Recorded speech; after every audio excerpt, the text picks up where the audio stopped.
আসসালামু আলাইকুম। দক্ষিণাঞ্চলের মানুষের জন্য একটি সুখবর নিয়ে আসলাম। পদ্মা সেতু হওয়ার পর দক্ষিণাঞ্চলের মানুষের সব থেকে বেশি চাহিদা 4 লেনের রাস্তা।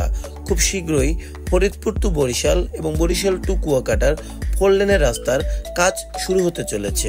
পদ্মা সেতু চালুর পর ঢাকা বরিশাল মহাসড়কে আগের চেয়ে প্রায় 4 গুণ বেশি যানবাহন চলাচল করছে, কিন্তু পূর্বের সরু এ জাতীয় মহাসড়কের কারণে ফরিদপুরের ভাঙা থেকে বরিশাল হয়ে কুয়াকাটা পর্যন্ত যানজট ও দুর্ঘটনা লেগেই রয়েছে। ফলে গুরুত্বপূর্ণ এই মহাসড়কটি 4 লেনে উন্নতি করতে যাচ্ছে সরকার। আমরা খোঁজ নিয়ে জানতে পেরেছি, এতদিন ভূমি অধিগ্রহণ জটিলতায় থমকে ছিল ঢাকা ভাঙা মাদারীপুর বরিশাল মহাসড়কের 4 লেনে উন্নতিকরণের কাজ।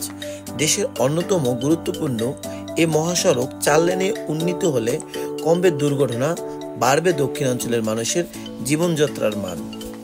সড়ক ও জনপথ বিভাগ সূত্রে জানা গেছে, ভূমি অধিগ্রহণ শেষে সড়ক বিভাগকে জমি বুঝিয়ে দিলেই তারা টেন্ডার প্রক্রিয়া শেষ করে সড়ক নির্মাণ কাজ শুরু করতে পারবে।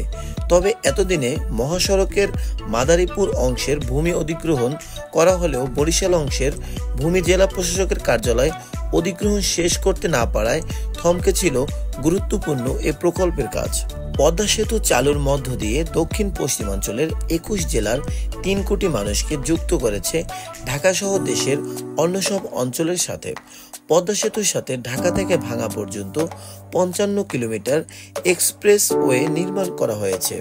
পদ্মা সেতুর সাথে দক্ষিণাঞ্চলের যোগাযোগ ব্যবস্থার উন্নতি করতে 2015 সালে ভাঙা থেকে বরিশাল হয়ে কুয়াকাটা মহাসড়কে 4 লেনে উন্নীত করতে সরকার উদ্যোগ গ্রহণ করেছিল, কিন্তু জমি অধিগ্রহণ সহ নানা জটিলতার কারণে তা এতদিনেও বাস্তবায়ন করা যায়নি।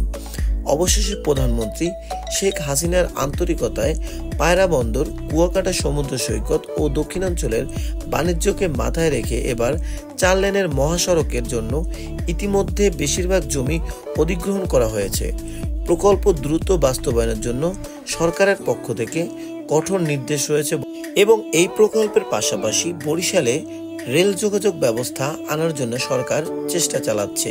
সে ব্যাপারে আমরা একটি আলাদা ভিডিও করে আপনাদেরকে জানাবো, কিন্তু আপনারা ভালোভাবে জানেন, যদি বরিশাল টু কুয়াকাটা এবং বরিশাল টু ফরিদপুর ভাঙার 4 লেনের এক্সপ্রেস হাইওয়ে হয়, তাহলে বরিশালের সাথে অন্যান্য জেলার সাথে যোগাযোগ ব্যবস্থা অনেক উন্নত হবে এবং বরিশাল হয়ে উঠবে একটি আধুনিক শহর। সূত্র মতে ঢাকা থেকে বরিশাল হয়ে কুয়াকাটার দূরত্ব 293.7 কিলোমিটার।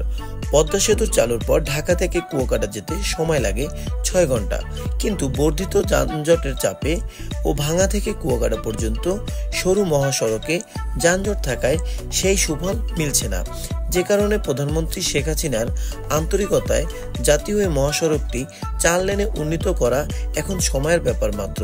আর এই মহাসড়কটি 4 লেনে নির্মাণের পর দক্ষিণাঞ্চলবাসী নানাভাবে উপকৃত হবেন।